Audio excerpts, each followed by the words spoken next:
Tapos of Jackro is more than just a point of sale. They've been a leading innovator in cinema software for 30 years and counting. In that time, they've learned that a good supplier needs to be a good partner. That's why their long-standing Tapos customer promise is to share regular upgrades with all their partners, always at no additional cost.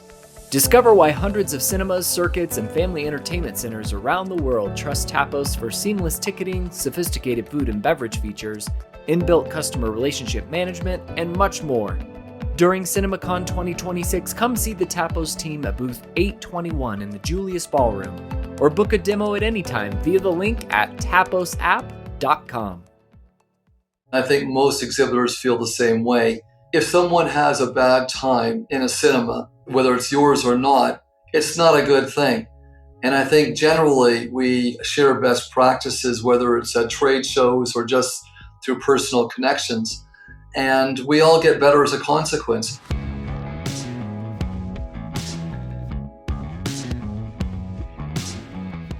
This is the Box Office Podcast in our special CinemaCon 2026 edition, brought to you by Tapos with support from Luma, 4D Emotion, and Box Office Boost in this special episode that we are bringing to you from Las Vegas, Nevada, where we are attending CinemaCon 2026. In today's episode, we've got an interview with View International CEO Tim Richards. That's coming up in the second half of the episode. And in our vendor segment today, as the trade show is fully underway, our interview with Rolando Rodriguez from Luma 4D Emotion, talking to us about all the momentum behind this immersive seating experience that's already in theaters in a number of countries around the world and expanding as more and more deals get signed really over the last couple of months and probably the months ahead, because guys, I don't know if you've experienced 4D seating yet, but I gotta tell you, go to the trade show and check out this booth. What they're doing over at Luma is incredible. I really, really like it. Ooh, I'm excited. I've never tried it before. We'll go together. Seriously, okay. Wednesday. Yeah, I'm on board. It's a long day today, and we'll definitely have the opportunity to check it out. Rebecca, fill us in on what's on the schedule, because at this point, I don't think we're exhausted quite yet, but by the end of the itinerary you're about to give us, we might be. The Tuesday always is the big day. It's looking like Wednesday is going to be a bit less hectic. We start off the day with the morning breakfast program of Control Movie, Turning Point in Cinema. Of course, Chris Aronson was on the previous day's podcast, kind of explaining this new immersive format, a kind of different technological way of approaching movies, kind of a choose-your-own-adventure vibe. So if people aren't able to attend this particular panel, go back and listen to Chris Aronson talk all about it. Then there is a screening of DreamWorks Animation's Forgotten Island, followed by the trade show. Always one of my favorite parts of CinemaCon. Opened up, I think, just 30 or so minutes ago now as we're recording. And then the roundtable discussion on the trade show floor. These are the kind of more tech-oriented, or specific, operationally oriented conversations. This one is hosted by Mag Cinema on a new era of cinematic sound excellence. Then that is followed at 2:30. We have Industry Think Tank 2026, the Cinema United Filmmaker Leadership Council, a new initiative that has been introduced by Cinema United, moderated by Matt Bellany, panel members Michael O'Leary of Cinema United, and two members of the Cinema United Filmmaker Leadership Council, Jerry Bruckheimer and producer Emma Thomas. Then after that, at 4 p.m., we are getting the first screening of this year's CinemaCon. Then after that, we are seeing presentations from Universal and Focus Features, the nightly dinner party, and then to close out Wednesday, Amazon MGM and their slate presentation. A full day of events here at CinemaCon. So let's get started with our analysis segment, because we're going to be going over the Sony presentation from Monday night and the Neon presentation from Tuesday morning, as well as some insights from the State of the Industry address from Cinema United and the counterpart address from our colleagues over at the Motion Picture Association. Let's start with the spoken word part of the addresses that we had, right? So we'll go into the studios in a little bit. We're messing up with the chronology of how all this happened, but I do want to open up with a quick sort of recap on what the MPA said here at CinemaCon at the Coliseum on Tuesday morning. Because I think there were a lot of questions among people attending if they were going to be addressing the elephant in the room. Well, it's not really an elephant, it's a bulldozer. The bulldozer is two of their studio members are merging, and that is going to be impacting jobs in this industry. Not only in those studios, but across every facet of this industry. And we know that central to the Motion Picture Association is their mission to create and protect jobs in the industry. I think it's a really tough spot to be in for an association that can't really openly make any statements concerning this, even when it directly impacts what they're doing. So I understand why they couldn't address the bulldozer in the room. Regardless, it's still a bulldozer in a room, and we do have to talk about it. And I do appreciate the fact that Michael O'Leary from Cinema United, as he did on this podcast in our kickoff episode that came up on Thursday before CinemaCon started, Michael O'Leary, for everyone that listened to that episode, was very upfront in detailing what's at stake in the Warner Brothers acquisition by Paramount. And by the way, he'd say the same things if it was Netflix. It doesn't matter who's buying a studio.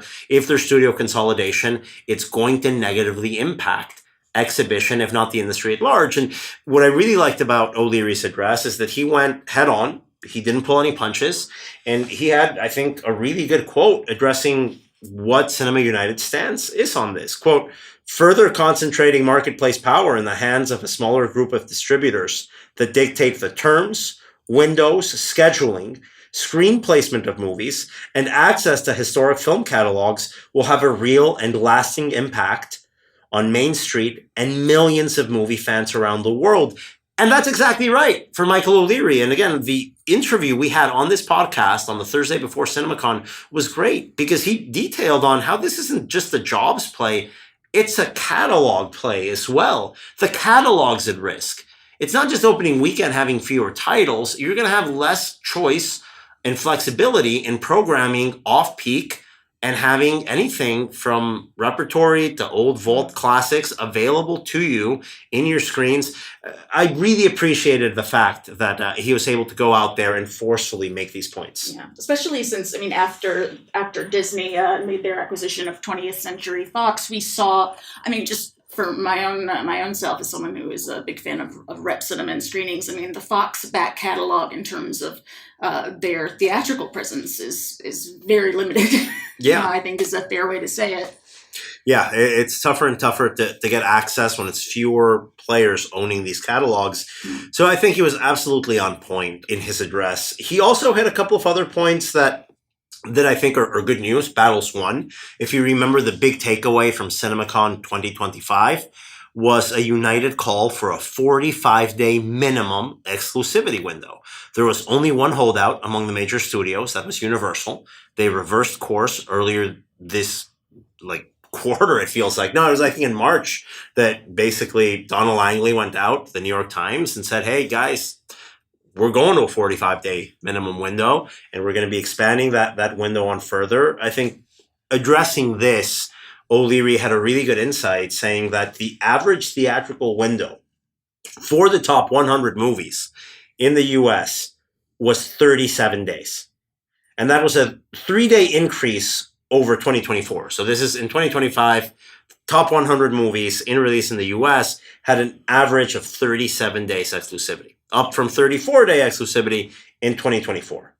Now that we've got this 45-day window in place, we can expect an average of around 49 days. So we're actually winning 2 weeks of exclusivity thanks to these policy changes from studios. It's fantastic news. Just waiting on Uncle Ted Sarandos to jump in and join us. Water's warm, Ted. You've been telling everyone that you believe in a 45-day window. Buddy, we believe you too. Come join us. We're here. I like the statistic or the data point that was brought up with regards to Disney, which, as they tend to do, was the highest global grosser among studios last year, and their average theatrical exclusivity window was 62 days. That's a good window. 2 months. That's a good window. And a big thank you to Scarlett Johansson for allowing us to say that sentence. We can't forget the great not only symbolic, but actual real legal threat that she went out to the studio around the release of, was it Black Widow, if I'm not mistaken, in the post-pandemic era, and said, hey, this day and date PVOD thing is cool, good for you. You owe me my money. Yeah. If you're not going to respect the terms I signed, you owe me my money. And I think there were a number of, box office performances and data points that made the top brass at Disney realize that, hey, we've got a fantastic sales team. We've got a fantastic distribution team. Let them do their job. Let them work with their partners in exhibition. Let them work together and look at the heights they're hitting already. Fantastic numbers and fantastic facts here. 62 days from Disney, I'll take that any day of the week. Yeah. I mean, I think the discussion and the war about the actual exclusivity windows, I mean, this is obviously a big inflection point there. I don't think it's over. I think there's a whole different cinema ecosystem with regards to the independent specialty space. Universal going to a 45-day minimum window. Notably, the asterisk that does not include their specialty division Focus. I hope they address that, by the way, at their studio presentation. I mean, I imagine that they will. But yeah, so that's something that I imagine we'll hear more discussed at this summer's Art House Convergence conference. But yeah, definitely a big watershed moment in the Windows conversation, which has been roiling the industry for decades. Yeah, it's good to put a pin on that for the moment. And with that, let's transition over to the studio presentations, because we are going over everything from Sony's Monday night slate presentation and Neon's Tuesday morning presentation in this episode. Sony, very smartly, they often do this. They'll get like the stand-up comedian in their slate to open up and warm up the crowd, get everyone settled in. And this year, that was Nate Bargatze, who is co-starring in the family-friendly comedy The Breadwinner alongside Mandy Moore. They both introduced a little clip of their movie on stage before handing the reins over to Tom Rothman, the chairman and CEO of Sony's Motion Picture Group. Tom, who I think we will always remember for that CinemaCon 2021 address that he did. If you remember that August CinemaCon, the first post-pandemic CinemaCon. The quasi-CinemaCon. Oh, no, it's the real CinemaCon, the die-hard CinemaCon, where, the lifers were at. He gave a fantastic, rousing speech there. And I think he gave a very memorable address this time around. So Rothman comes out, and behind him is the Olympic rings, right? And the words, faster, higher, stronger. And he said, hey, guys, listen, I love CinemaCon. To my friends in exhibition, faster, higher, stronger is what I'm expecting the box office to do this year. And then he went on to the really interesting part of his statements. For exhibitors, here's another number of words that I'm going to throw at you. Longer, in terms of longer windows. Enforce them. Don't admit to films that don't have them. Shorter, in terms of pre-shows. Get off the ad crack, I think. Great quote. Great quote. And, we love our friends in cinema advertising companies, and they're so important for what they do to exhibition and for this industry. We need them, but do we need a half-hour pre-show? Yeah, I mean, it's an ecosystem that it's unfortunate that cinemas rely on that particular block of time so much. We just need to refine it. That's it. I don't think anyone here is against the pre-show, period. We need the pre-show. It's super important in what it does for exhibition. But I do think that the circuits that finally tailor the length of their pre-show and the contents, and by the way, all the cinema advertising companies will work with you to get it right. They all will. But it's a matter of getting it right and working together to do that. And I absolutely think Tom Rothman is right about this.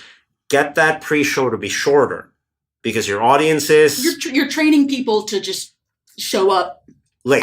Show up late. That was his criticism, or if you're just an infrequent moviegoer, show up on time and then have to sit through half an hour. And that's the issue. And these are the examples that Tom Rothman brought up that I think he's right about, frankly. Yeah, your best moviegoers show up half an hour late and might miss the trailers, which is an expensive mistake.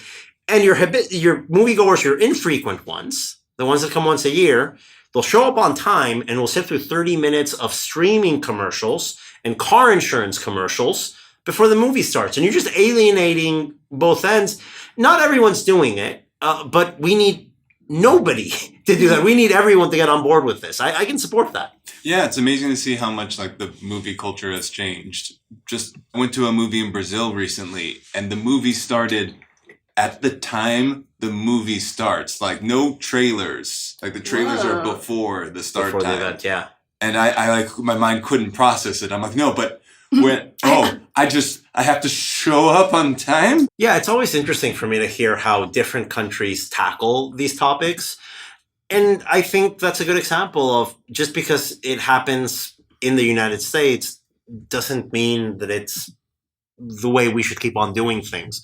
This is an industry that exists all over the world, and there's ways of refining that. And let's move to the last piece of advice that Tom Rothman offered to exhibition: cheaper. And that is in terms of tickets. There's a pricing issue out there. I think there is. And this is something that Chris Aronson addressed in yesterday's episode of our podcast. We have to find a way to make the experience affordable for everyone at every point in time, right? Now, I understand there's a drive for premium tickets. No one's asking for premium ticket discounts. But at the same time, there are probably better ways to find pricing incentives for families, especially in this economic climate where that audience needs it. I mean, we're seeing Gen Z express a real passion for movie going, and I think continuing, you run the risk of pricing out those younger audience members as they are establishing what could become a lifetime habit of movie going. And it's just improvements on the movie going experience. And the same way that Chris Aronson on our podcast yesterday went over some of these issues, Tom Rothman is another, I think, straight shooter person in this industry, executive in this industry, that has always been very upfront and offered his candor in how to improve the way we do business. I think he's very well regarded in this industry because of that. Moving on from there, we got to see a great slate presentation from Sony. Coming off, I think it's fair to say, a couple of slow years for the studio. Things are going to be picking up moving forward.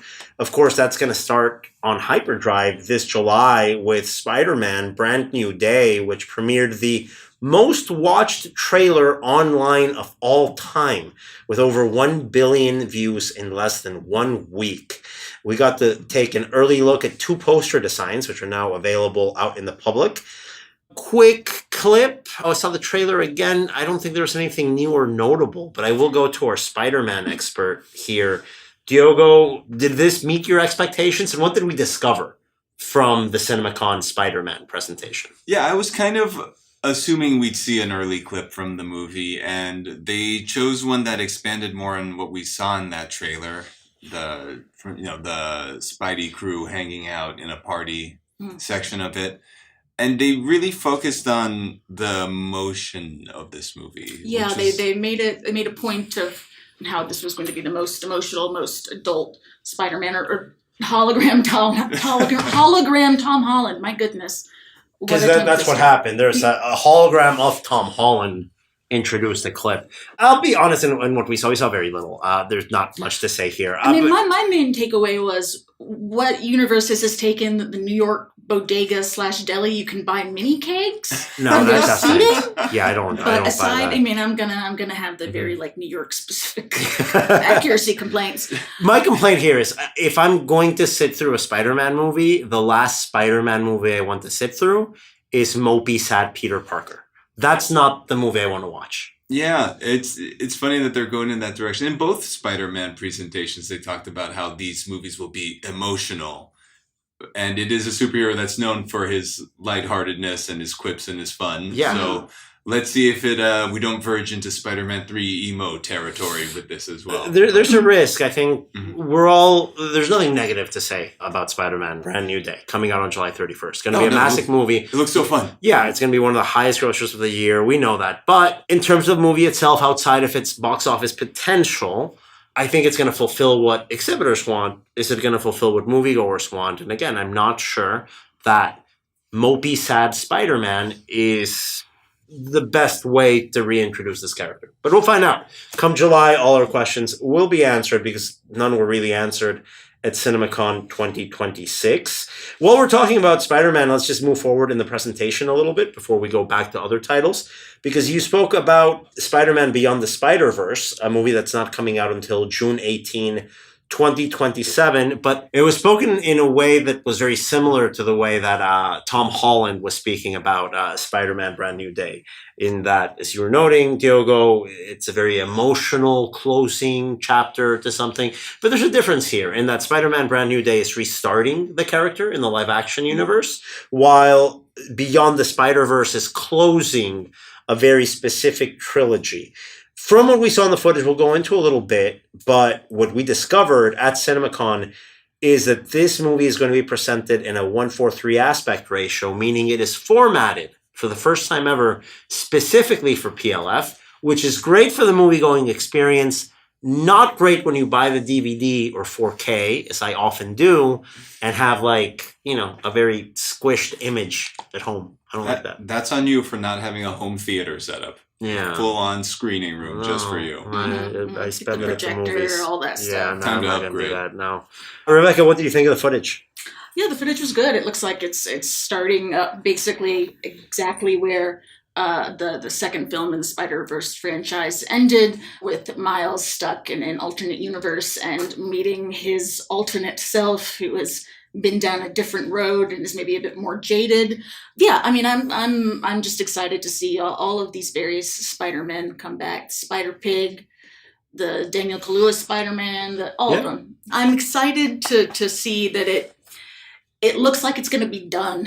Yes, it It looks exists. like fingers crossed, it might be finished by the time These it's are supposed hard to come movies out. to make. They're Yeah. very hard to make. Mhm. And Diogo, I know you love this movie as much as I do. Yeah. These Spider-Verse titles. What did you think of the footage?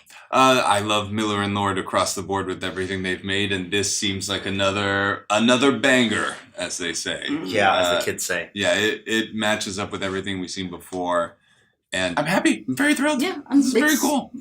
That was like one of the things I was most excited about, like the potential of seeing some Spider-Verse stuff. I don't want to go too much into the rabbit hole, but are either of these Spider-Man titles, either the live-action or animated one, are they based on a comic book arc or anything like that, or just treading new ground entirely? Well, Miles Morales was a different Yeah, it comic was book an incarnation. incarnation, but I mean, in terms of like an actual comic book series, you know how Doomsday is Yeah. based on a Not series. anymore. They started with like pulling some inspiration, and now they're kind of like venturing off into their own thing. Like Spider-Man did have a thing in the comics where he erased his past magically. Mm-hmm.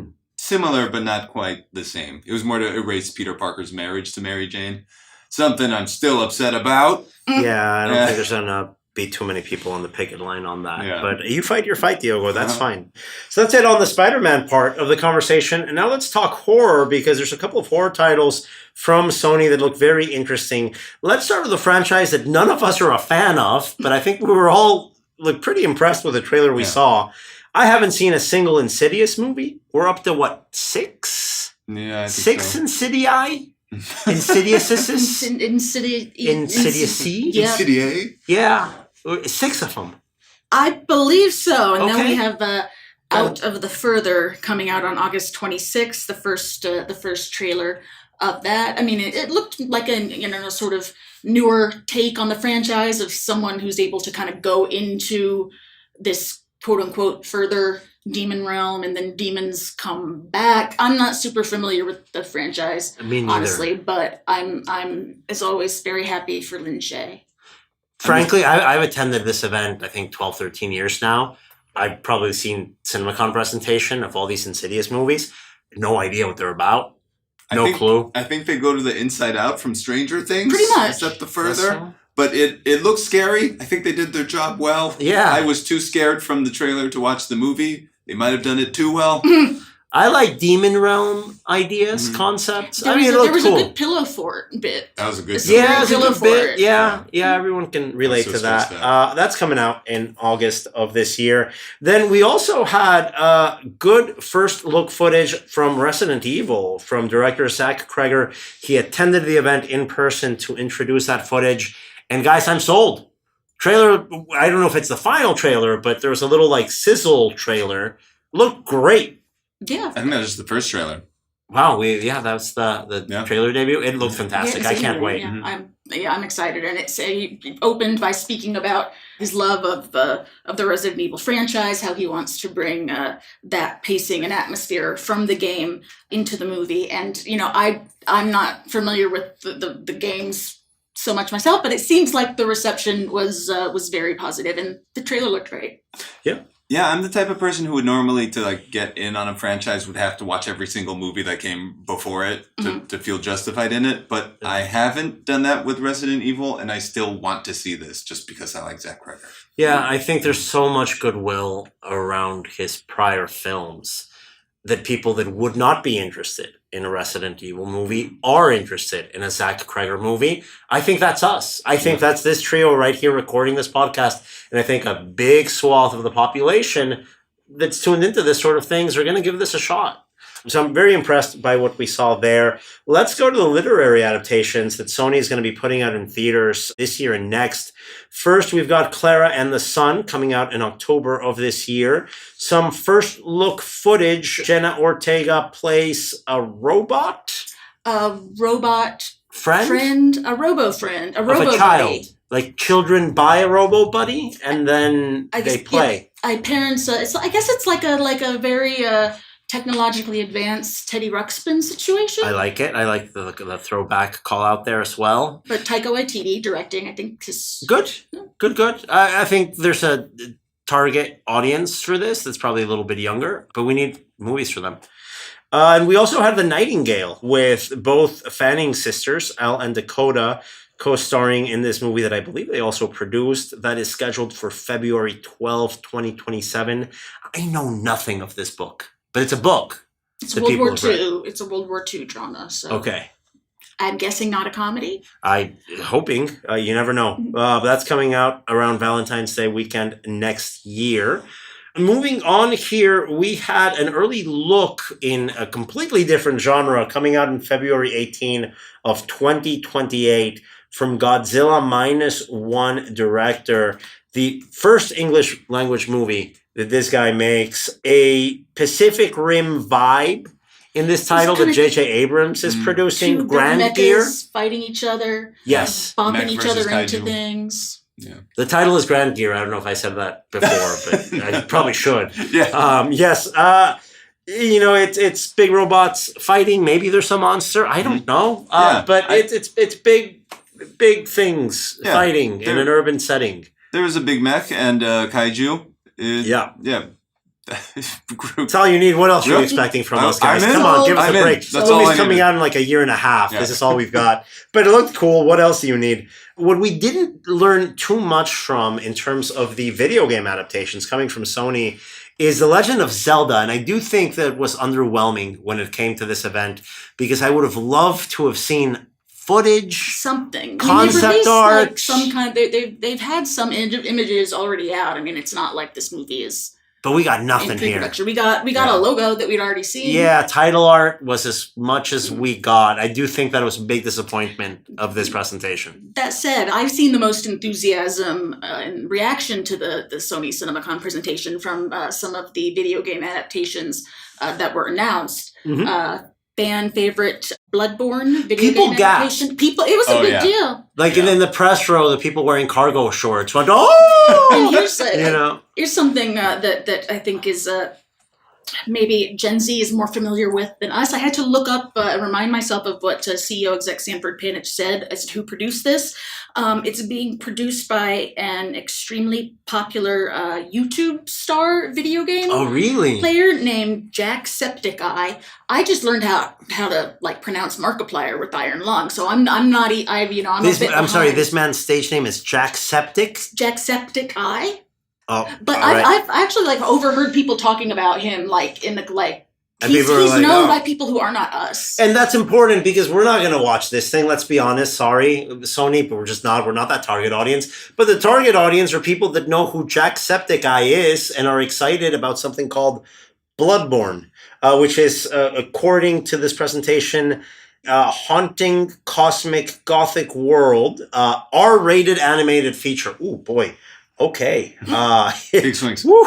Yeah, good for them. There's an audience for it, apparently, and they sat in the top row of CinemaCon 2026. So, I mean, again, what do we know? Sony's highest grossing movie of last year was an anime title none of us can pronounce. We're the ones in the dark here, literally. And that's important. These are movies for growing demographics, other folks that are coming in. And these video game adaptations are hot. Another one that we previewed a little bit was Helldivers, with director Justin Lin showing up and telling us about this project scheduled for November of 2027. I don't know what a Helldivers is. Anyone here? I just know from what was said at the presentation that it seems jobs. Yeah, we need someone here who plays video games. We are. Yeah. If anyone wants to volunteer. No, it seems like it has an extremely passionate fan base that kind of like sprung up. This is such bad content. Nowhere. Sorry. Go to ask the 20-something in ask your the life. influencers. We are lost in this. Okay, let's go to something we can relate to as the elder millennials we are. The social reckoning. You guys know Facebook. I've heard of Well, Facebook. this is our comfort zone. Let's talk Facebook. There is an Aaron Sorkin pseudo sequel here to The Social Network coming out in October of this year. Aaron Sorkin showed us some footage. Didn't work for me. I am not in love with Aaron Sorkin. I am not either. Vibe. So it's just, I is feel it an like, Aaron Sorkin thing for us? Like, there's people that love him. I mean, so. the screenplay for The Social Network was amazing, and that's Yes. like Aaron Sorkin at his best. But I feel like that's because The peak. it was tempered by the Fincher and the soundtrack and the Yes. the Nine Inch Nails, the Trent Reznor. I'm open to it. I'm a big fan of I'm like Jeremy Strong. Jeremy Strong. I like Jeremy Strong. Movie stars used to be weird. They still are, Jared Leto. I will die on this hill. I am a Jared Leto apologist until the day I die. Stop questioning and besmirching his name. He's a kooky movie star. We have to defend them and protect them. And so is Jeremy Strong. Yes. So you're right. We will protect and defend them. Bleach blonde Jeremy Strong. Why not? I did not think I was going to see that. But yeah, it seemed interesting. Aaron Sorkin did kind of say he was leaning more into the thriller aspect, kind of David and Goliath, about a whistleblower who, shocker, finds out that something's very bad is going on at Facebook and attempts to bring some light to it. And then the legal thunder of billions and billions and billions of dollars comes down upon her. Better title here, Facebook 2, Legal Thunder. That would have been extra 30 million in box office. Diego, what did you think? Were you sold? It was tough for me to see a real life person like Mark Zuckerberg being portrayed by Jeremy Strong like that. It didn't line up for me. So I'm curious to see if that's just a trailer thing, and if I think the marketing needs to address that. I'll be okay. Because Jesse Eisenberg did. He worked. Yeah, he nailed it. Yeah. He nailed absolutely. it. I think that's the issue, and I think Jeremy Strong is already coming off of playing a great performance of a media executive, even if it's a made-up media or conglomeration of many media executives. So to see him step into this role is a marketing challenge. I think what we saw looked like a solid performance. They're always going to be from that actor. But I think this needs to be sold in a certain way. And we're just not there yet. We're going to have to see more from this. It needs a little bit more work, I think, for us to be a little more convinced on where that goes. We also got, not really a clip, but we got some title art for the animated title Buds coming out in December of 2027 about a potted plant that breaks the cardinal rule of potted plants and talks to a human. What if houseplants could talk? I have a group of friends who we do a weekly movie watch of various awful, horrific movies from across the decades, and one of the ongoing jokes is just houseplants everywhere. You don't have room, you don't have a budget to do like production value. Pop a big ass houseplant in there. Houseplant obscuring the houseplants. So this was when I texted that my friend River was like, "There's a talking houseplant movie coming up. Good. Let's do it." Toy Story, but plants. Yeah, Works for me. it seems Buds. It's okay, good. And then we close the presentation with footage from Jumanji Open World coming out this Christmas. We have The Rock, Jack Black, and Kevin Hart And on stage. a lot of alcohol flowing through their veins. Yeah, they looked like they had a party before stepping outside. Yeah, openly admitting to being drunk on stage. looked Not as many F-bombs in the movie, I would imagine. Let's hope so. That PG-13 rating at stake. They won the crowd over. I think it was a great way to end the presentation. Out of everything we saw, I think they did really well with what we saw from Jumanji Open World. It's not the movie I'm most looking forward to seeing from them, but I think it's the one that convinced me the most. This pushed the dial the furthest. Yeah, I watched and really liked the first Jumanji. Didn't really get around to seeing the second one, but this, seeing what we saw here kind of convinced me, okay, maybe, I'm back on board with this franchise. Yeah. It looked, Jumanji, did get the title reveal for that one. It was previous to this known as Jumanji 3. Now it's Jumanji Open World, as in open world video game concept, just as in... See, we know some video game stuff. There you go. Sandbox is an open world. No, the characters and creatures and whatnot from Jumanji now coming in to the real world. Yeah. Nice Robin Williams shout out. I appreciated that. Nice. Always welcome. Diego, what did you think of this? As a guy who always wants pro wrestlers involved in everything, I was thrilled. This felt like a good natural progression for where the franchise should go. Like we had 2 inside the video game movies, and now we get to step outside. It feels also like the flow of the original movie too.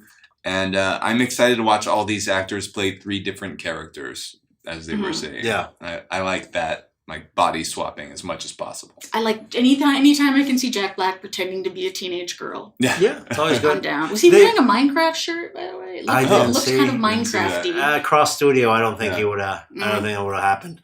But yeah, I think that was a highlight to close out Sony. And now let's talk about Neon, because it was a great surprise to see on the schedule that Neon. Are we going to skip right past Godzilla -0? Did I? I might have missed this entirely.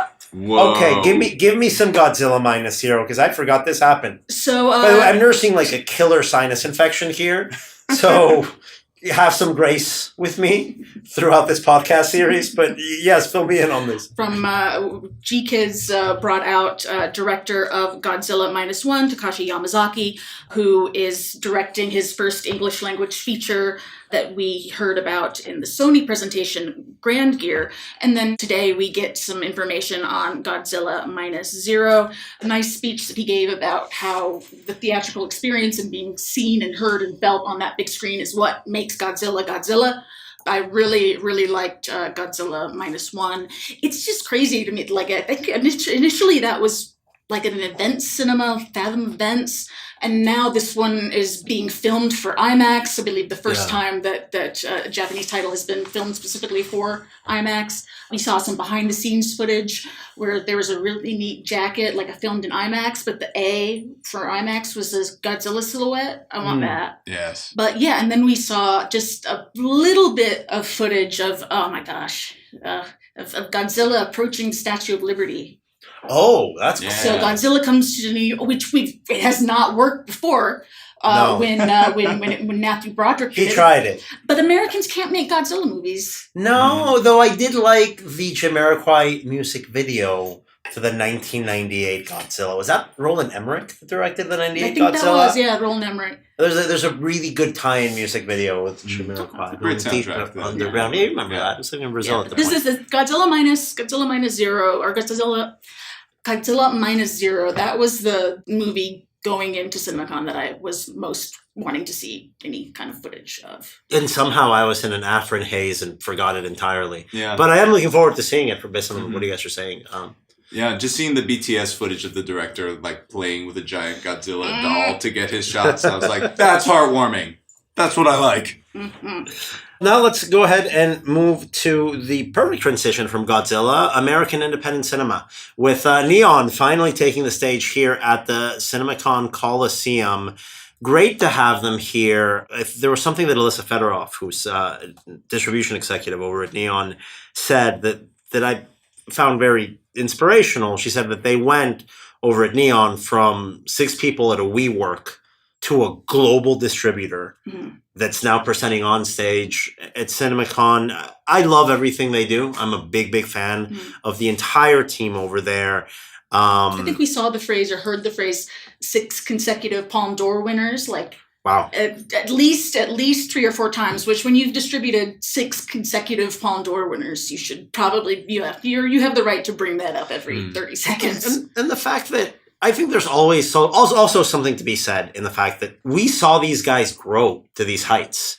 So we started covering them when it was, back in the Radius TWC days. I mean, a lot of these executives, of Godzilla right? movies, I think was their first movie that they distributed was Colossal, kind of a kaiju. Right, yeah, and something like that. Yeah, I really remember that. I was down with Neon. Yeah, and I remember the Graft House Films thing that happened. Just to see them grow to this level has been fantastic. And the executives there have always been super approachable because we saw them lift this whole thing on their own and grow this company to being huge. I love everyone that works there. They're one of the few outfits that I think continue to have a very strong physical presence in New York, which as New Yorkers, we need that. Ooh, we need that. Yeah, we're very appreciative of Neon here. Let's talk about the movies they've got coming up this year. We started with Hokum, a horror title coming out in May. We saw a new trailer. Adam Scott introduced it. This looks good. It's like Irish folk horror. We're on a folk There's horror an entire renaissance. segment of the horror audience that is immediately in after you say Irish folk horror. Mm-hmm. And some of the images looked really great. It's from the director who I don't know if it was 2024 or 2025, but he did Oddity, which was one that kooky movie that really movie. connected with a lot of people, and it's nice to see. Having kind of more opportunities, the indie to neon pipeline. Yeah, that one looks interesting. Agreed. Now let's talk a little bit more about I Love Boosters, which is one of the movies that we're all most looking forward to. I really wanted to see something from this title at CinemaCon this year. I got to see it on the big screen at the Coliseum. Coming out May 22nd, we got a short scene and a trailer introduced by director Boots Riley and star Lakeith Steinfeld. With an assist from Kiki Palmer on video. Can't forget Kiki, yes. Giving a Nighthawk shout out. She said her favorite theater, Nighthawk. She didn't specify where it is or which location because there are two, but it was definitely the Williamsburg. We've got personal connections here. Nighthawk is good. Nighthawk has good tater tots. Yeah, the best in the business. Your local cinema is Prospect Park, or used to be Prospect Park. Yeah, I haven't been there in a while just because since I moved. Well, I got engaged at Nighthawk Williamsburg at the bar they have downstairs. Yeah, it's a really great theater. Interesting, a lot of good programming. Yeah. Well, I Love Boosters. What we saw from it looks fantastic. Boots Riley introduced the footage by calling it a theme park ride. He actually prefaced that quote by saying, hey, I know that Scorsese criticized comic book movies as amusement park rides, but that's what I want to do with specialty film. I want to bring an indie that feels like a theme park ride. And dude, that's what this felt like. Diogo, how did you react to something as maximalist and big swing like this? Oh, that made me so happy. That was just him showing up in that huge ass hat. It was like an Arby's logo hat. It was so big. And then Lakeith Stanfield was wearing a tiny little beanie. Mm-hmm. So if you combined the two hats, you'd have two normal size hats. Yeah, Boots Riley has been the best dressed so far. Well, to listeners of this podcast, you know that on the last episode of our CinemaCon series, we give out superlatives. We give out awards. It's over. Best dressed. Best dressed is over. It's Boots Riley. No one's winning it. He showed up with a massive Arby's hat, for lack of a better term. Yeah. It looked fantastic. Yeah, he lives his style, and all of the monochromatic scenes in there just look so cool. The set design's awesome. The costume design's great. They have them on display here, too, that you can go see. Yeah. And they have Demi Moore just bitching it up. Yeah. Demi Moore 2.0 is my favorite Demi Moore. Mm-hmm. Okay. I'm loving this late career arc that she has. Wonderful comeback. I can't wait to see this. Boots currently on a college tour, selling this movie to campuses. The guy puts in work. Mm-hmm. I seriously, we need more people like him in this industry. I love what he's doing. I love that he believes in it. He does big swings and commits to it 100%. In baseball terms, it's like that DH that shows up and just swings for a home run with no context whatsoever. Ball goes anywhere near him. Huge swing. Whiffs a lot of the times, but when he hits, it's worth it. Sorry to Bother You was, great. It's one of those films Modern that, even classic. if I didn't, wasn't 100% all of it. But that's what, nobody's in, the rough edges is what made it work. Yes, nobody's in 100%. Yeah. On Sorry to Bother You. No one loves it beginning to end, but it's weird as hell. And that's the point. Yeah. He said something interesting is that young people are going to show up to this movie wearing monochromatic outfits, and I was immediately on board. I was like, I have to pick which color I'm going to you have to figure it out. I got to invest in some neon pink or some neon orange. Yeah. or something. I I gotta wait. start prepping the Lavender. outfit now. I can't wait. Violet. This All is going to purple. be the movie-going event of May for me. A lot of great reception there for Boots Riley and I Love Boosters. Let's move on here on the schedule. We saw a little bit of footage from Leviticus, the Sundance pickup, coming out in June of this year.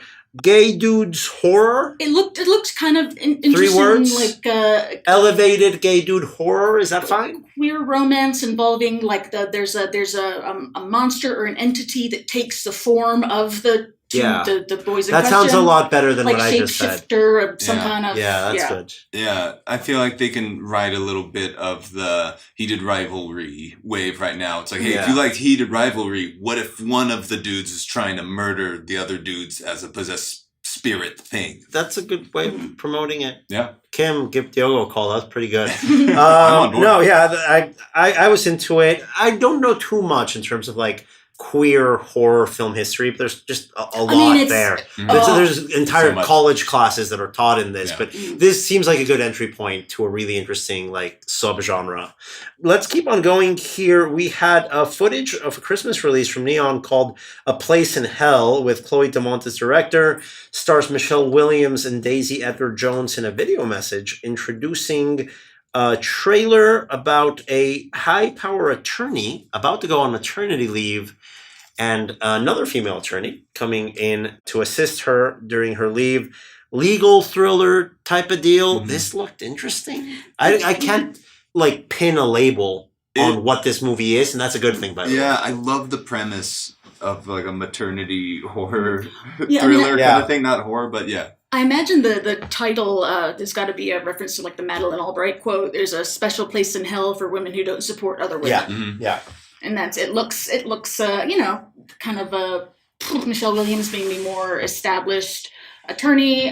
Daisy Edgar Jones comes in to kind of fill her spot during maternity leave, and as it looks like she's going to try to destroy a lot more. No, but this is, I mean, I hate to be this cynical, but it's a real concern in a career-minded city like New York. Yeah. I mean, And there's a moment in the trailer where like it's not like that anymore. but we're at that age, Rebecca. It kind of is. Yeah. You know that, like it's absolutely, I think, a very timely movie. Unfortunately, but I really like the send up. This actually might be a date movie for me. I think it's hard for me to convince my wife to see something on the thriller basis, but I think this is something that she would be interested or intrigued in seeing. What did you think, Diogo? Yeah, it looks so stressful that it comes around to being funny and like just fun. Mm-hmm. For me. It seems like that. Like Yeah. you're just watching really intense people spin out. Yeah, Yeah. I love that.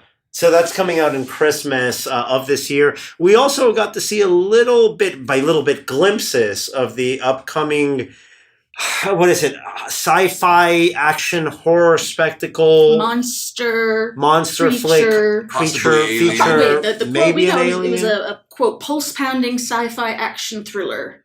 Let's go with that. Let's go That's with a good that one. one. That's pretty good. Hope. This is directed by Na Hongjin. It is currently in post-production. I believe I saw a Cannes logo, so this is going to show up in southern France in May. Mhm. Coming out September of 2026.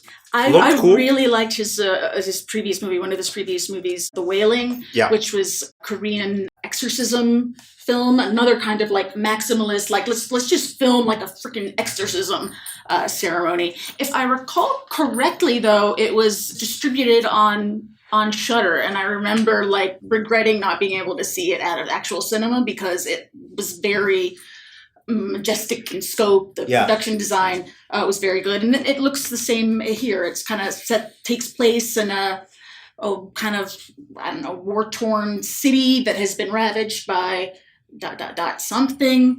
And you see people running from a monster who looked like a giant. It kind of looked like Attack on Titan, like giant monster people who may or may not eat you. We didn't see it in the trailer, but Michael Fassbender and Alicia Vikander are in it. Neither of them have really been in much these last few years. So yeah, I'm excited. That's one that was not on my radar, but I'm excited to see it. Alicia Vikander, by the way, was in that HBO miniseries adaptation of Irma Vep, which is like the best TV show for the last 20 years. Oh. No, I misspoke. Twin Peaks The Return is obviously the best TV show of the last 20 years. The second best is Olivier Assayas' self-remake of his remake of Irma Vep. But yeah, big fan of Alicia. What did you think of Hope? Hope left me staring at this trailer wondering, what am I seeing in the best way possible? I feel like in a first trailer for something, usually they kind of hide the monster, build a little mystery around it. And this, no, they showed you in slow motion what's coming at you. And I'm still unsure what's coming at me. So we'll find out in September because that looked real good. And that wraps up our podcast segment for everything that happened at CinemaCon between Monday night and Tuesday morning. Don't forget to stick around. We've got an interview on the trade show spotlight of today with Rolando Rodriguez of Luma 4D Emotion, going over all of the latest news around that immersive format. That's coming up after the break. And after that, I am joined by Tim Richards, the CEO of View International, talking exhibition and everything that is happening worldwide at his circuit. That is coming up after this commercial break. Luma is making another bold impact in the cinema industry with its latest innovation, Magnify 8, a one-of-a-kind experience that offers exhibitors another highly attractive and cost-effective solution, besides their well-recognized and celebrated 4D emotion. Magnify 8, a truly distinctive format, features multiple vibration points within the seat, seamlessly combined to feel the power of the movies moving through the body. Each vibration effect is meticulously programmed and perfectly synchronized with the on-screen action. The system is highly versatile, compatible with any type of seat, regular or recliner, new or existing, enabling rapid, scalable rollout across global markets. A perfect value add for premium large screen seating, as well as all market sizes and types of theaters.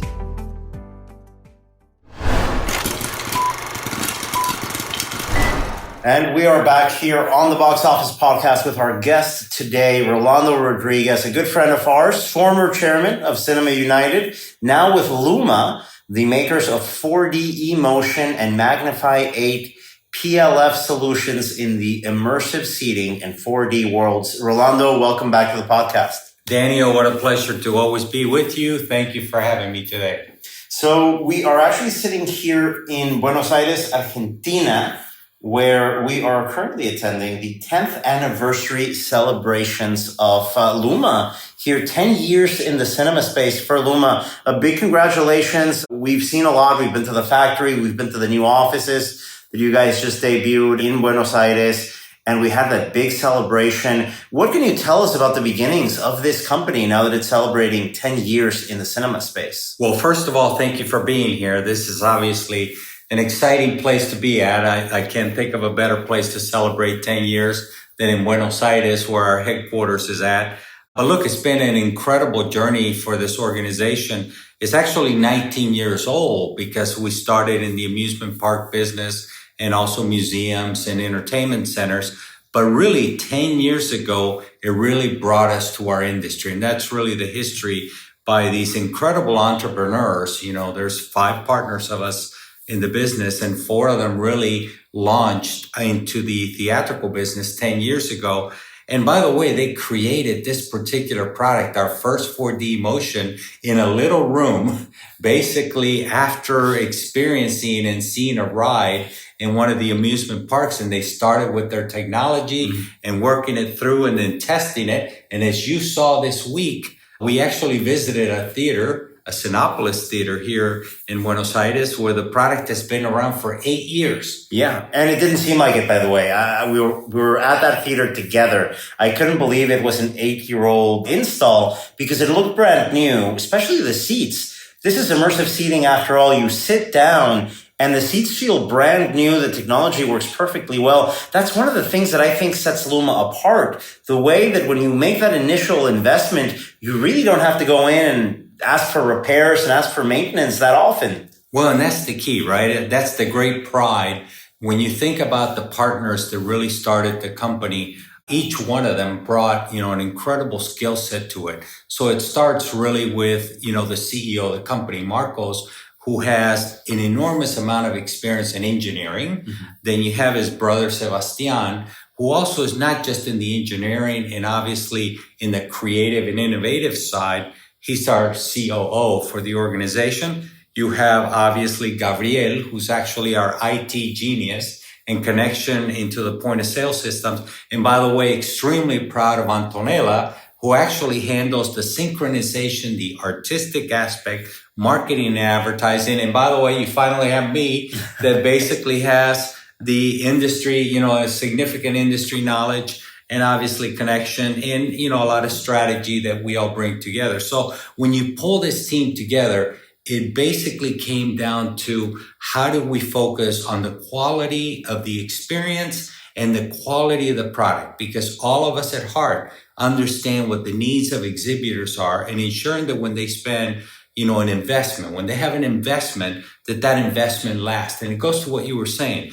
These seats after 8 years look brand new. By the way, we also have a theater, our initial one for 10 years, that looks the same. And so we're one of the few organizations out in the world that actually we have never charged our customers for any spare parts. Because it rarely happens, as I understand correctly. It's not that you're doing them a great favor. It's just it's something that's so rare that you might as well just do it on the spot. And that's the key, right? It's the dependency and the reliability of the product that we live by.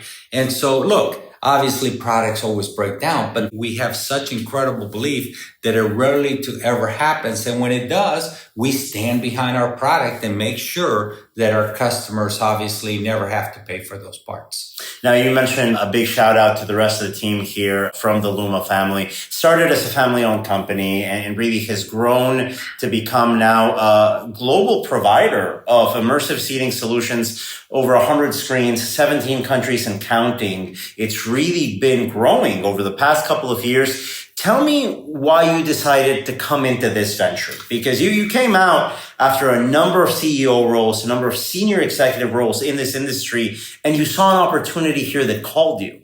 Yeah, look, first of all, I love this industry, as you well know. I mean, this is an industry that I've grown up in, and I wasn't going to get involved with an organization that did not provide a level of product, service, and reliability as Luma provides, right? Mm-hmm. And with the growth opportunities, you're looking at an organization that in 2025 grew by over 35%. We are looking at growth basically worldwide at this point in time. So that to me was extremely exciting to come in and join a company that not only stands behind its product as a quality product, we believe is the best in the marketplace. Obviously, we're a little biased, but I would also tell you that we stand behind the product and it's very noticeable. Look, our best promoters out there are our own customers that basically go out there and speak about our product, the reliability, the quality, the experience of the service. And by the way, I cannot say enough about not just the rest of the partners, but really an incredible team that you had an opportunity to meet many of our associates in the company that are bought in. These are individuals that have been with us from the very beginning with a belief in seeing what this company is all about. Family oriented, quality oriented on the product that they deliver. And by the way, great innovations, some of which we're going to be introducing at CinemaCon this week that we hope all of our friends come by and see. And so we're very excited about this year, celebrating our 10th year and a lot of new experiences and innovations that we're going to be bringing to the marketplace. So let's talk about your products and your offerings and some of those innovations that are coming in for these lines. You've got the full 4D experience, your 4D eMotion system. Can you tell me a little bit about that and where you've seen some successes around the world with those installs? Look, I think when you look at the 4D experience, that was obviously the initial product that we began with. Now, look, we had already been doing this product because we were building rides for amusement parks. And that's the quality of this particular product that it can withstand. We're running at probably about 30% of its capacity on the intensity level that it can hold because we built for amusement parks. So that 4D motion, in my mind, is not just the reliability. It showed the marketplace that you can have not only an amazing experience for the consumers, which is being very well accepted by them, and for over 10 years. And by the way, it's growing rapidly.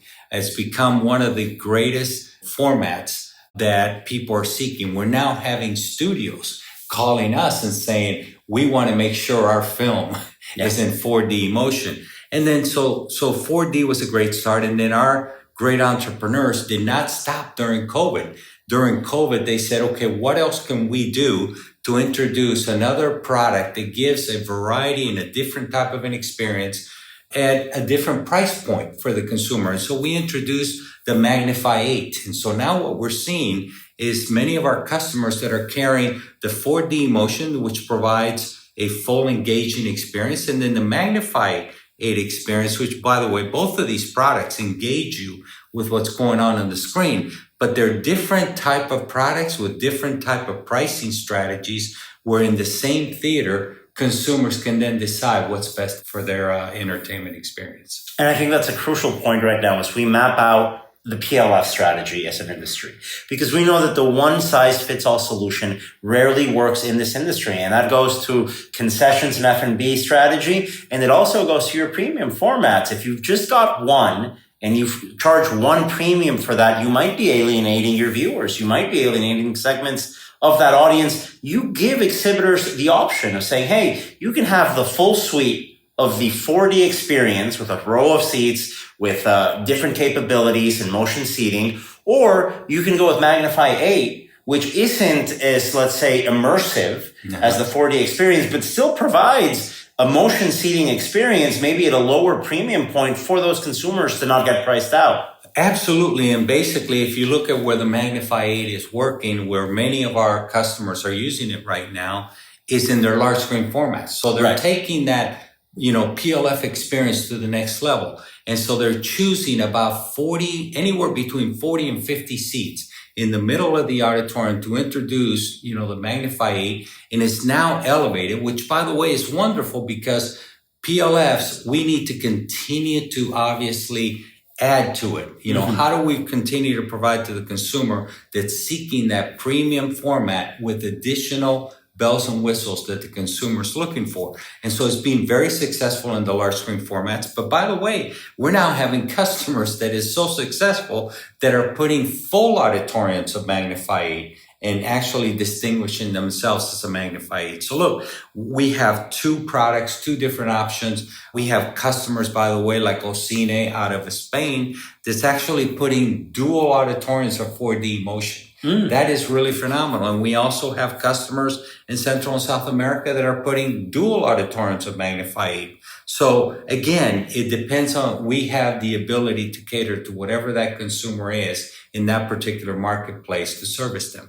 And again, it's something that I share with many of our friends in our industry at this point in time, is that we're really taking the next step in what moviegoing is all about.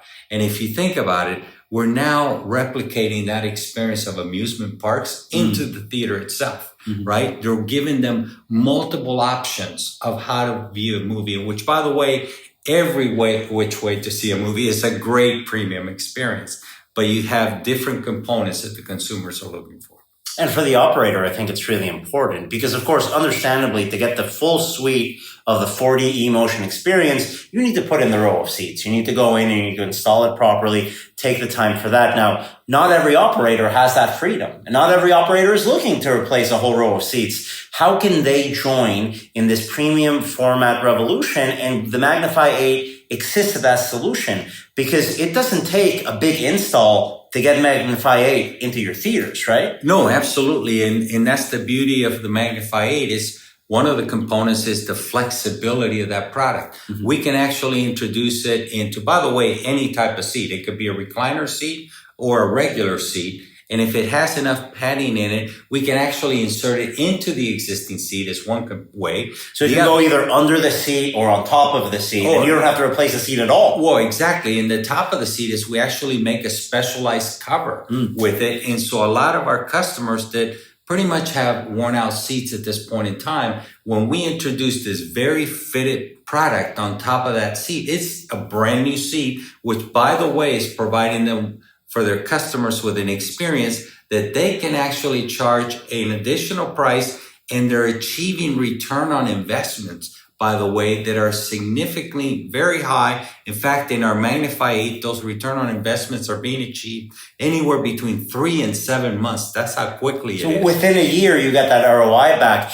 And it's ROI that you mentioned. If you have seats that already have that wear and tear, that you have to replace the seat covers, well, you could replace that with seat covers that pay for themselves through a premium experience. It's a really ingenious, I think, offering as we look at how PLF strategies play a bigger and bigger role in this industry. Without question. And I think that's the beauty of the Magnify 8. And we're seeing all different types of size of exhibitors participate, whether you're a small exhibitor, mid-size or large. In fact, we have some very large exhibitors that are really stepping up on this particular product. But look, beyond that, our 4D Emotion, we don't want to leave that behind because that's obviously our premium product. But I will tell you that the ROI on that one has been so successful, it's usually within a year and a half. It's not even the that return long. on investment. And that's, when you look at obviously a lot of our exhibitor friends out there, they're looking at products at times that are between 3 and 5 years to get their return on investment.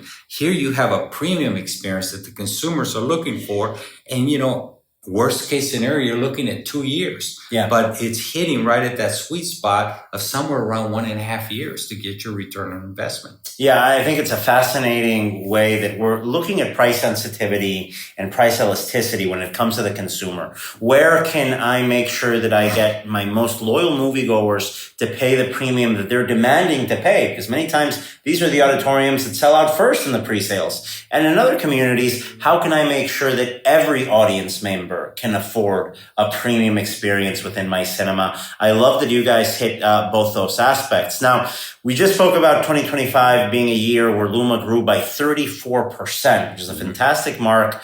What does 2026 hold for you guys? Well, look, I think we're very, very optimistic about 2026. We have really started off in a great position. In fact, I think, I just shared with you today that we're very proud that we've had announcements related to Regal Cinemas that have been very significant. Also with our friends at Harkins, which are a tremendous, tremendous circuit. And then also Galaxy Theaters from California. So we're seeing the growth now happen in the U.S. Where actually we were trailing behind in the U.S. We hadn't really entered the market of the U.S. because we're so strong in Central South America and Europe. And by the way, I cannot not call out these 3 circuits, in the outside market that are really helping us out. Cinemark has been a wonder for us in Central and South America. I would also tell you that we're growing significantly with Cinépolis. In fact, we entered the Asian market with Cinépolis and growing very rapidly and doing a lot more things with them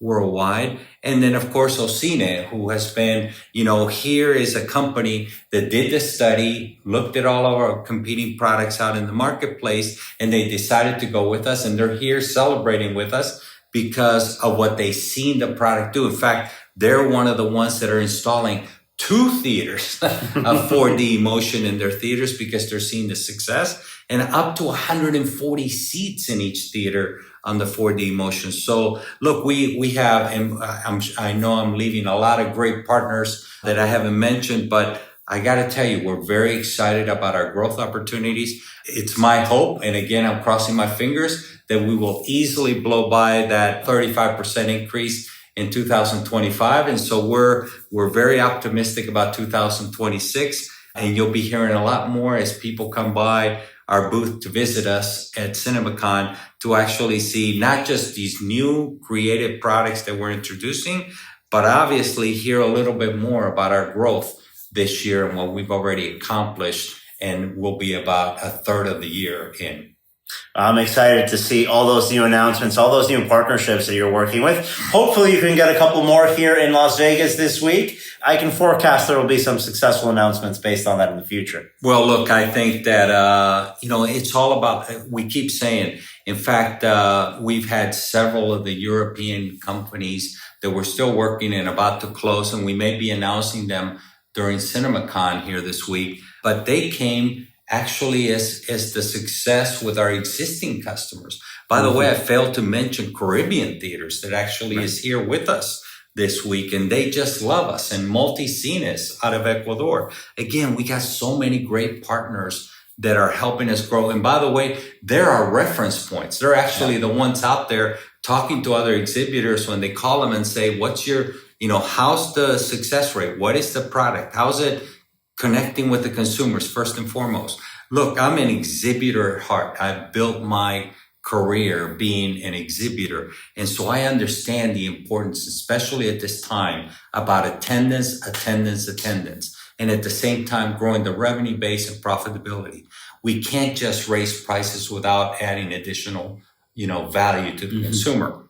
These types of product provide not just incremental attendance, they're providing value to the consumer, and they're providing return on investment for our friends in exhibition. It's a tangible value too. It's a sort of thing where I can understand audience members when they go to a full 4D experience for the first time, they go, this isn't for me. That's fine. That's completely understandable. But that's the whole point. It's supposed to be very immersive. It's supposed to move. It's supposed to be for the people that are actively seeking these experiences out. And yeah, there's a percentage of the public that would rather a regular auditorium. That's fine. But let's not lose sight of the people that are seeking out these experiences. And that is the demographic that you're targeting and making sure that you have a tangible 4D immersive solution that is going to deliver on that premium ticket price. I believe, looking at the numbers now, that you're already there. Without question. And I think to your point, and many of our customers or future customers ask us about this,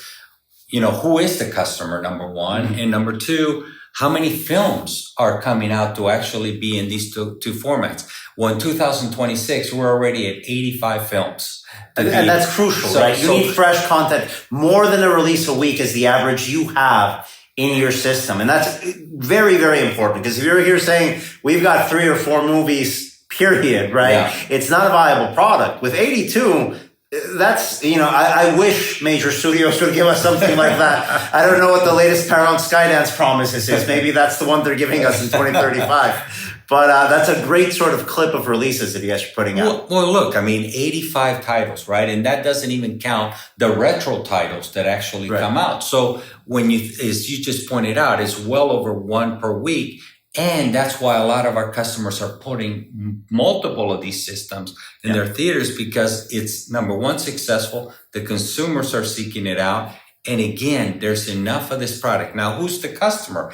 Interestingly enough, look, it's working with kid films, with animation. It's working with horror films. It's working with Marvel films. So this product is going across all elements except for, obviously, a love story. But other than that, if you look at all the blockbusters, all the mid-sized films, a lot of the smaller films, we are catering to all. And by the way, the other thing that makes us very special is that we actually make localized products. So you'll see films in Spain, films in France that are local products, in Indonesia that we actually convert those products, or in Central and South America that are regional products. So the 85 I'm talking to, by the way, are basically US based films. I'm not even talking about the regional films that we actually make for our customers individually that are very successful in their particular parts of the world. And I met your coding team this week here. You've got a coding team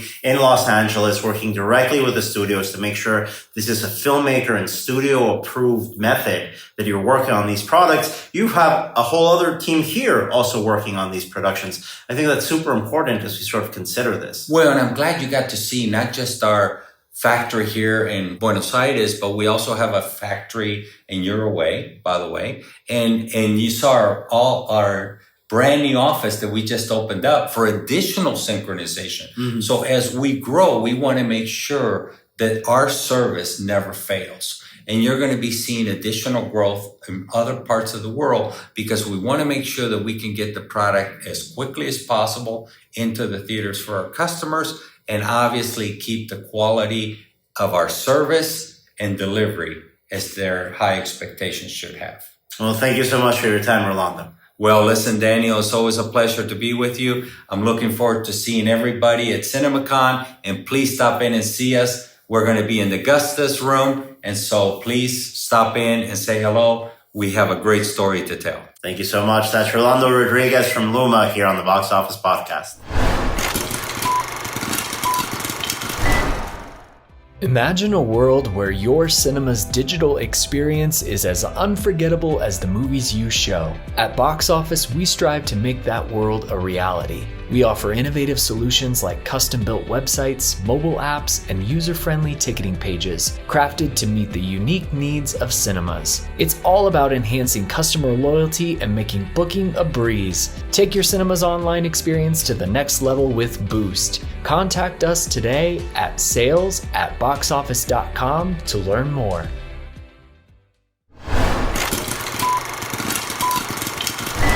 And we are back here on the Box Office Podcast in our special CinemaCon edition with the CEO of View International, Tim Richards. Welcome back to the podcast. Always good chatting around the CinemaCon season. How's everything going over in the UK running a multinational circuit during a pivotal year in our industry? Well, first of all, thanks for asking me back again. I don't even really look at it as a pivotal year. I look at it really as the beginning. It's happening. And we can see it already. We have a November 30th year end. We did more in December and more in January than we did all of last year. And that's just the beginning of a lot more to come. Yeah, we've all been impressed, I think, with the Q1 numbers. Over in the UK, you guys have had fantastic success with the local box office. You had titles like Hamnet performing particularly well. Obviously, the run over from Avatar, Fire and Ash was very helpful, but Wuthering Heights performed well. What are you guys doing right over there that we can copy here in North America?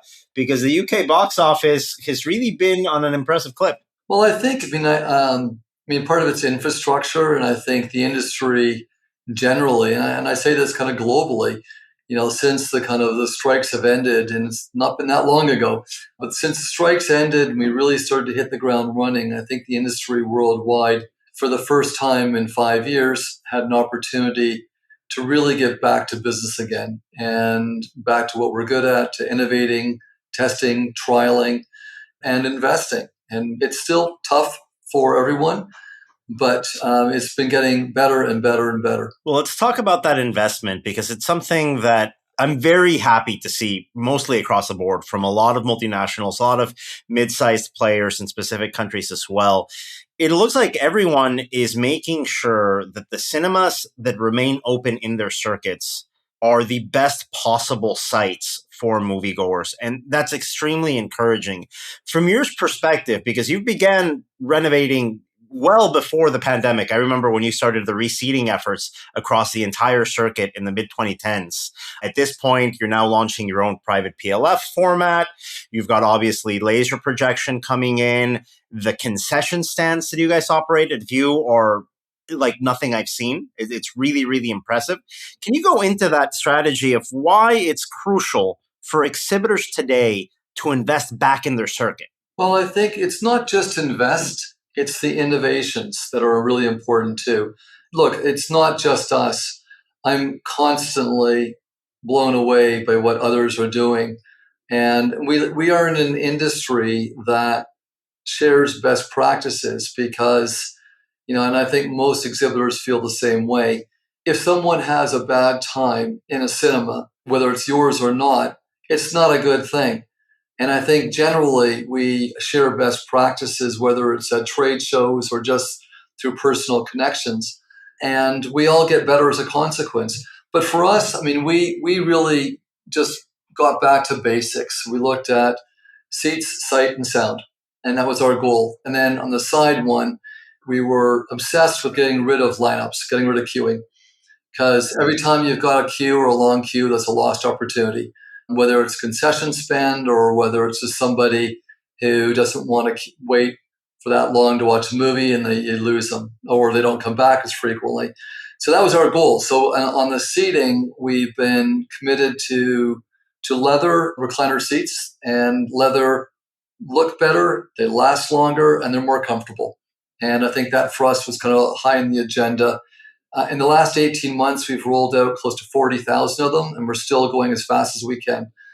And then we really, by looking at heat maps of where our customers were purchasing seats first, and it's different in every country, which is always interesting. Oh, I want to hear about that. I did not know that little detail. Yeah, it is interesting because, you kind of have your own perception based on your own viewing habits of where the best place to sit is. And in some countries, it is further forward, even like right front. In some countries, it's kind of further back. But, The kind of medium, the average is kind of where you'd expect. It's kind of like in the 2/3 kind of in the high up in the auditorium. And we were seeing a commonality of bookings there, and we decided to use that as an opportunity to put something more special in, and we came up with our Ultra Lux seat. And we knew that it had to be more than just wider and bigger. It needed to have some kind of unique selling point, some USP.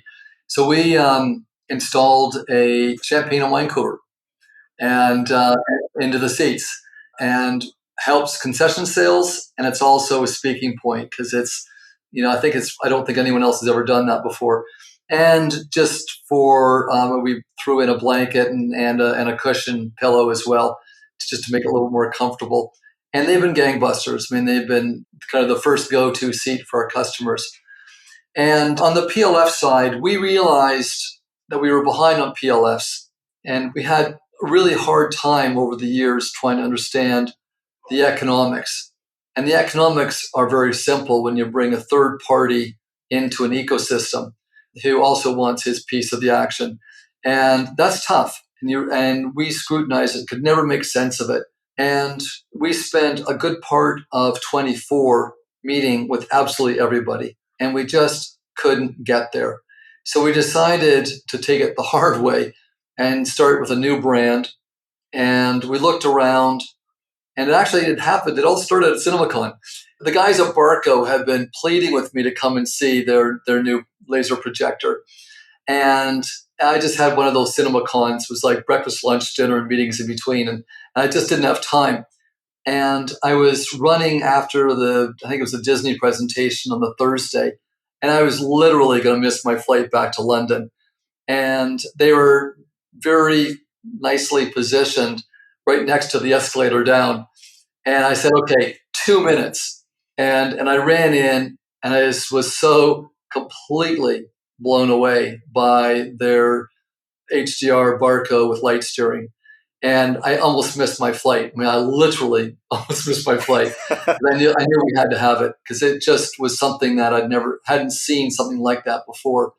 And then on the sound side, there's really, you talk to filmmakers, you talk to audiences, you listen to it yourself. There's really only one alternative, and that's the Dolby Atmos. I mean, they are really in a league of their own. 64 channels, compared to some of the big names that have 12 channels. Dolby Atmos is another level altogether. And then we put recliners in as well, because a lot of the big PLFs do not have recliners.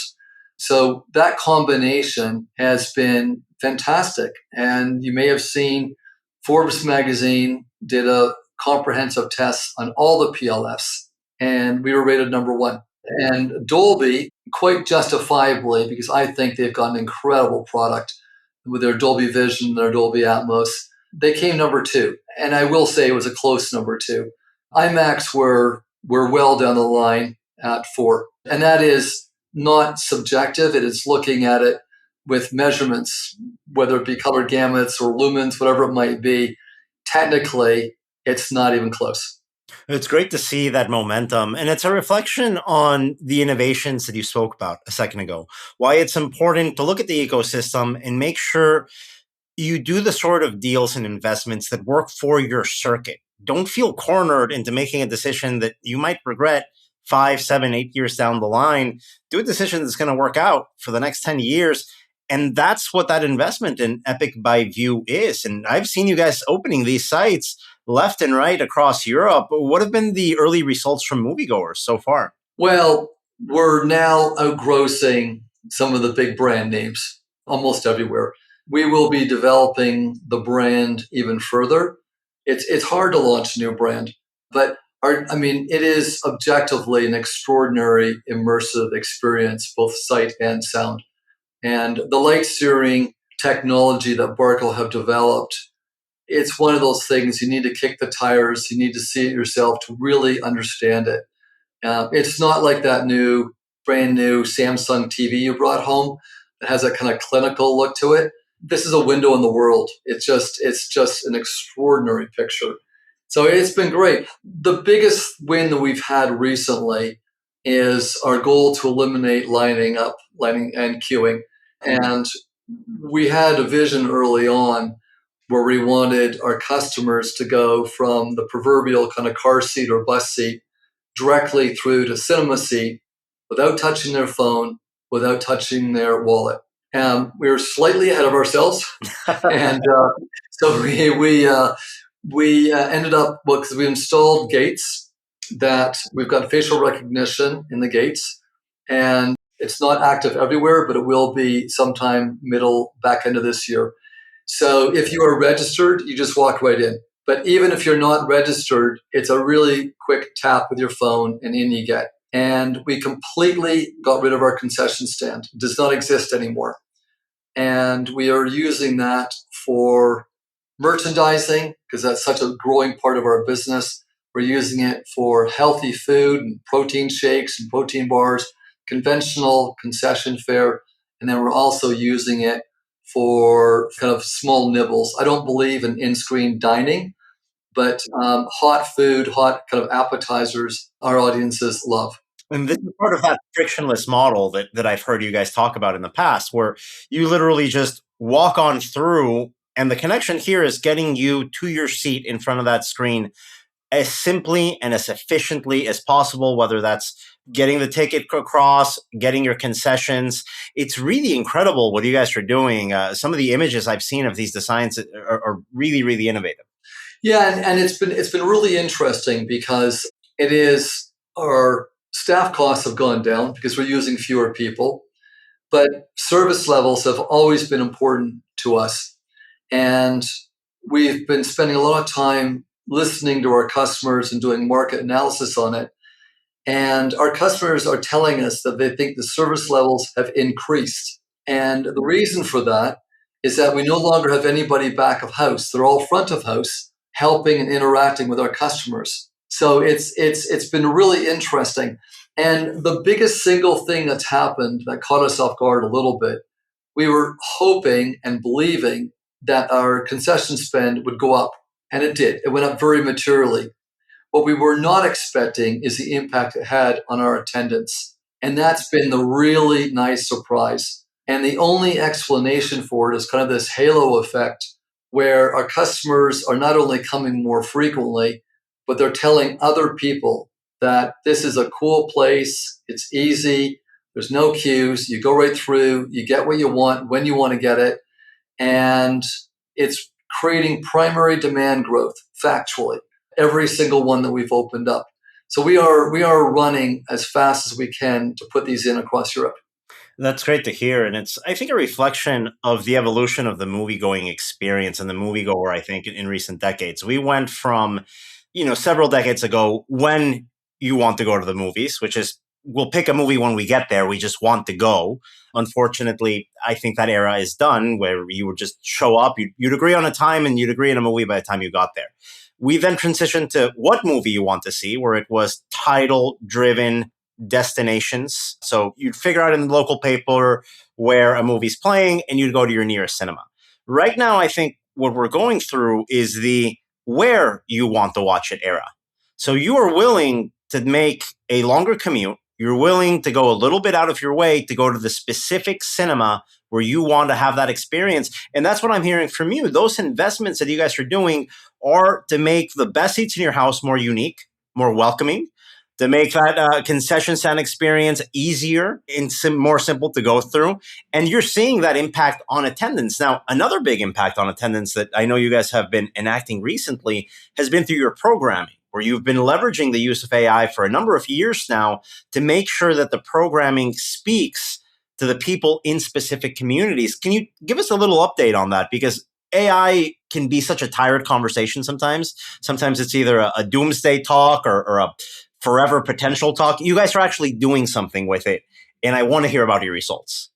Yeah, I mean, look, AI is the kind of the buzzword of the moment, and everyone kind of puts their hand up and, oh yeah, we're doing AI.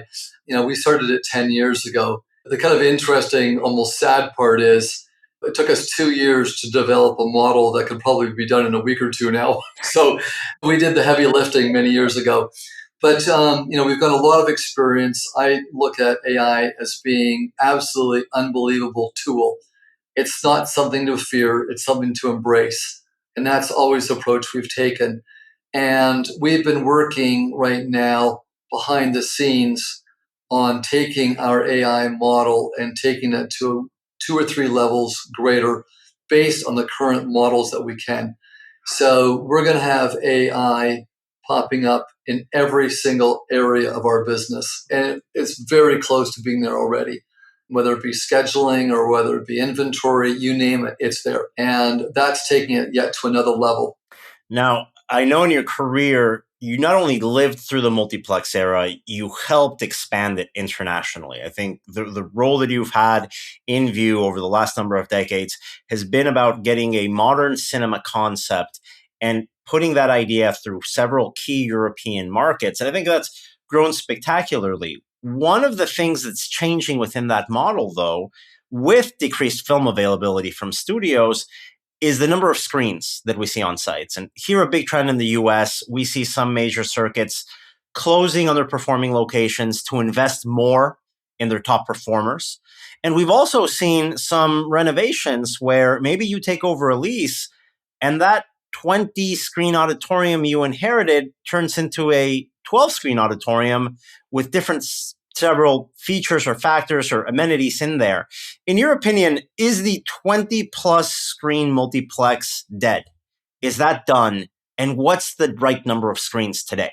Well, I don't think, I mean, I was part of the era when the so-called Death Stars came out, the 20 and 30 plexes, which would just kill anything and everything in its sight and drive times. And I can remember at Ontario Mills where you had kind of 2 competitive exhibitors drop down 2 massive with 2 different kinds of PLFs in those days. I think it was Show Scan or whatever it was.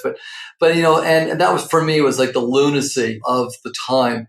And I think the sweet spot for cinemas is somewhere around, I mean, it's always market dependent, but it's be rare that we would do anything more than 12 screens and possibly 14.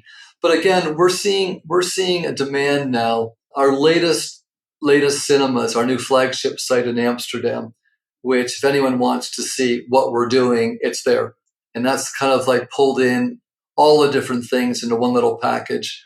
And then we're kind of on to the next one after that, which will be even better than Amsterdam. But with Amsterdam, we've found a demand for small, really small screens, literally 4, 6, 8, 10 seats. And we've been doing that. And I'll give a big shout out to our friends at Pathé, because we've been kind of following each other and kind of like they'll go a step up and then we'll go a step up. And it's been a really interesting kind of incubator in the Netherlands for a lot of these different initiatives. But there's a big demand for them. And we're now including them there where you can rent the screen or for an hour or for a couple of hours privately, or you can use them. And we're selling those out at a major premium all the time. But I think there's kind of something that we're settling into now, which is our Lux seats, our recliner seats, our Ultra Lux seats, an Epic screen, the View Your Way, we're calling our new concessions, together with these new kind of director-style screens with a private bar. It really works. I mean, what you guys are doing, all of you in this business, in the Netherlands and in Germany specifically, you talk about incubators of what the future of cinema is like. Some really fantastic design across all operators. And obviously your sites not only view the brand View in the Netherlands, but through Cinemax in Germany are really, really impressive. It's been really interesting to see that sort of rise in specific markets where the renovations seem to have more of a competitive edge, where you guys are like outdoing each other year after year. No, but that's healthy. Yeah. That's great for our industry.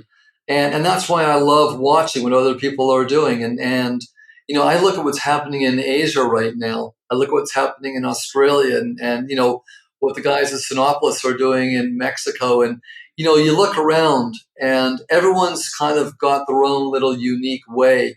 And we all learn from each other. Well, to close up this chat, I do want to ask you, we're halfway through a decade that had more surprise turns and twists than I think anyone ever expected. Just one of the major headlines just that happened to us, whether it's the pandemic or the strikes or a major studio getting acquired. just one of them would have made it a tricky decade. We got the combo meal in the first 5 years.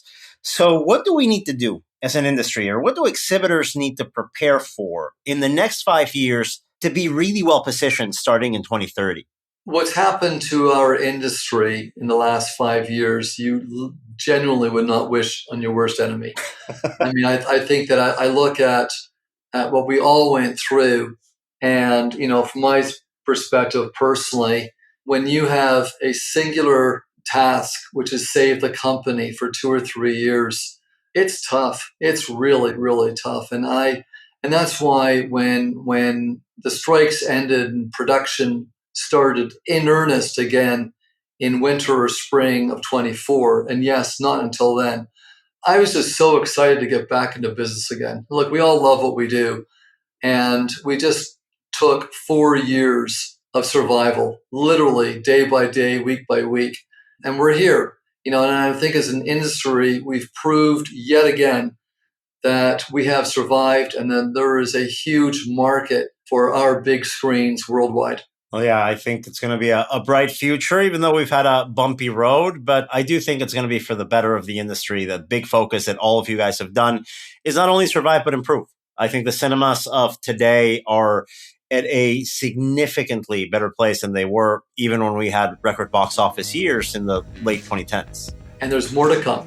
I'm excited to see it. Tim, thank you so much for joining us.